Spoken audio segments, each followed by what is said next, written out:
Hola a tothom, us donem la benvinguda a la primera entrega del podcast Encultura't, el primer podcast de l'Orfeó Lleidatà, on conversem amb professionals del món de la música del nostre territori.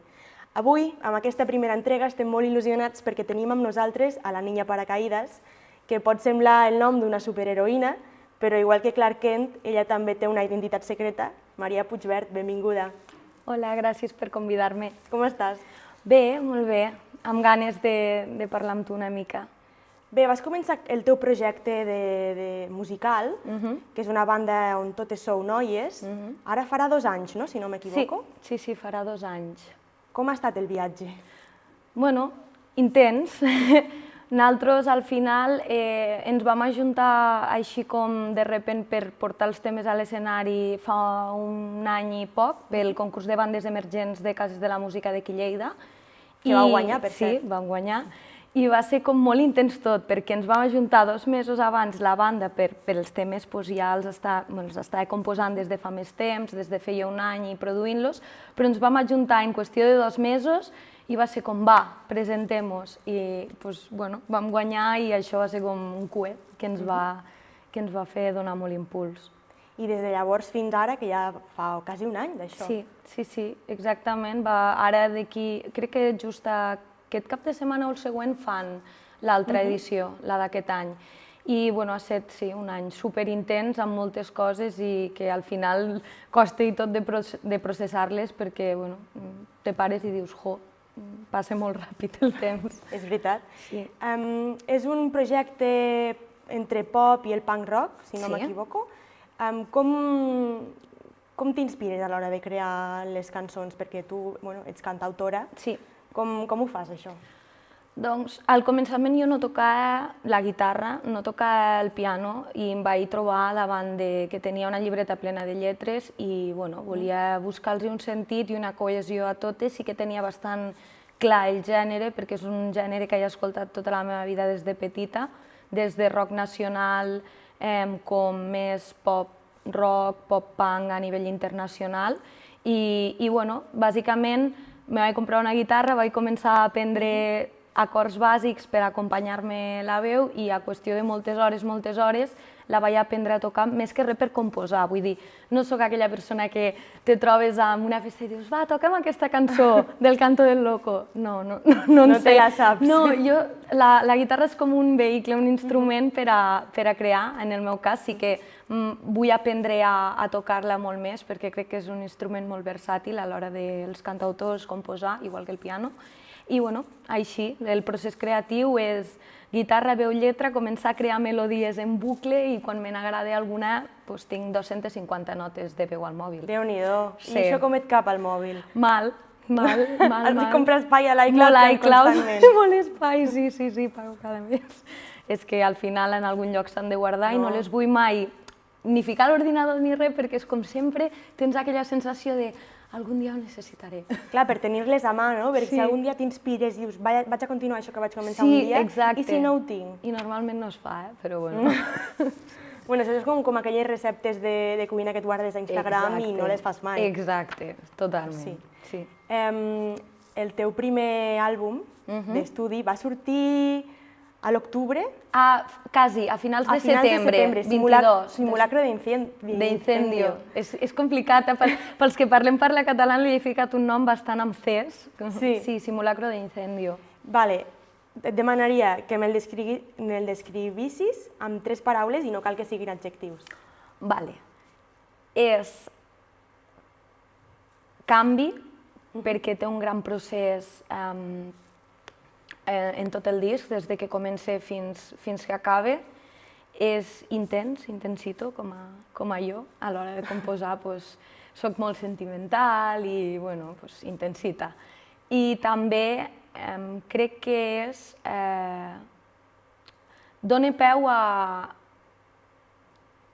reflexionar, crec jo, a l'hora de sobretot perquè per mi són molt importants les lletres. Jo animo a tothom a qui pugui escoltar el disco que realment es pare un moment a escoltar bé les lletres, el missatge, perquè per mi és molt important, sempre ho he dit, com explicar històries.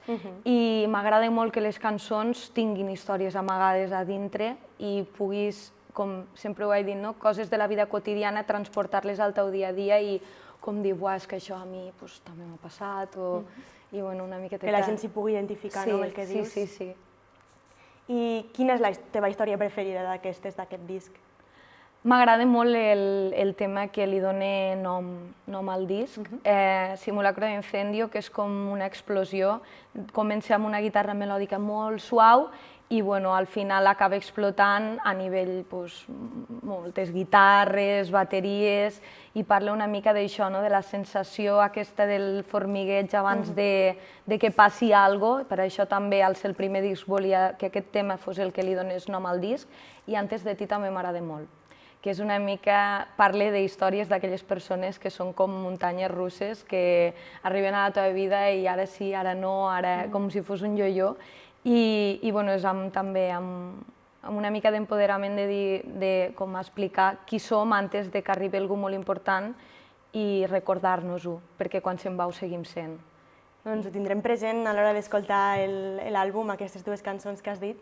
També són les més divertides de tocar en directe, aquestes dues? No, la més divertida és Mis Movides, sin duda.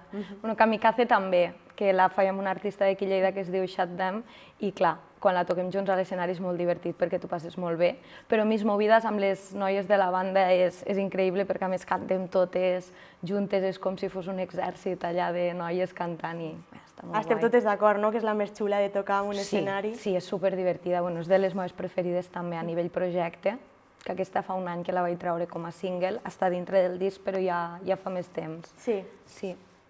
I bé, com a banda emergent, que fa poc que ha nascut relativament, com ha estat el procés? A quins reptes us heu hagut d'afrontar durant aquests 2 anys, any i mig? Són reptes que t'afrontes al dia a dia. Vull dir, al final el món de la música és molt bonic quan passen coses boniques, però és molt dur i són molt efímeres, crec jo també, i més amb les bandes emergents, perquè al final és un currazo detrás cada dia de totes les persones que estan a l'equip volcades.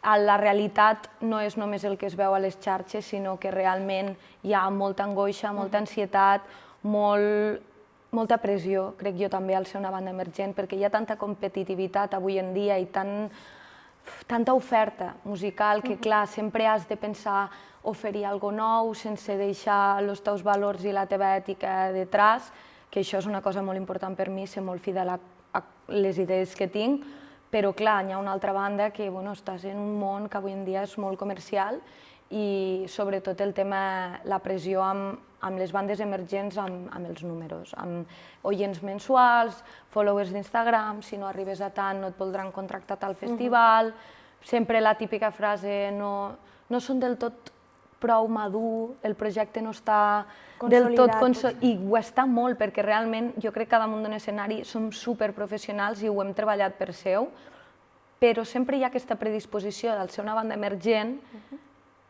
confonem el ser una banda emergent a ser un projecte verd, diguéssim, i crec que és un concepte que em venia molt de gust exposar avui també, perquè no és així.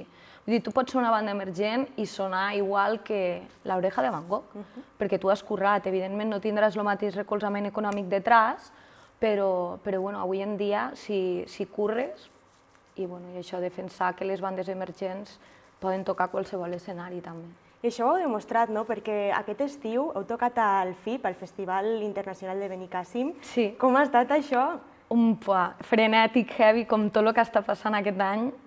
És que, a veure, és una cosa que encara jo crec que no hem ni processat i ha passat fa uns mesos, però va ser en qüestió de 3 mesos que va ser pam, pam, pam. Vam fer la final a València a una sala que es diu Sala Jerusalem, d'un concurs que es deia FIP Rising Stars.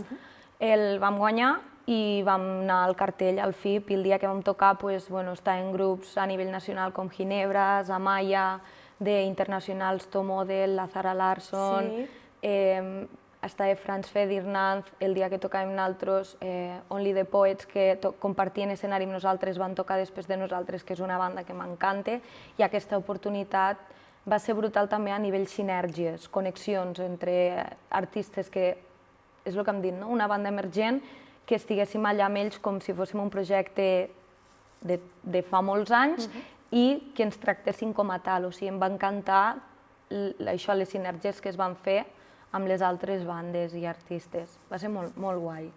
I potser aquell festival us ha obert portes a altres escenaris en el futur? Com va ser? Crec que sí, perquè al final un expositor com aquest vol dir que tots els programadors d'aquest festival també et veuen i si els agrada com ho has fet, bàsicament te tenen en ment, que això és el més important. No sé si al final arribarem a fer festivals aquest any d'aquest calibre com el FIB, ojalà que sí, però només el fet que ja et tinguin allà és increïble.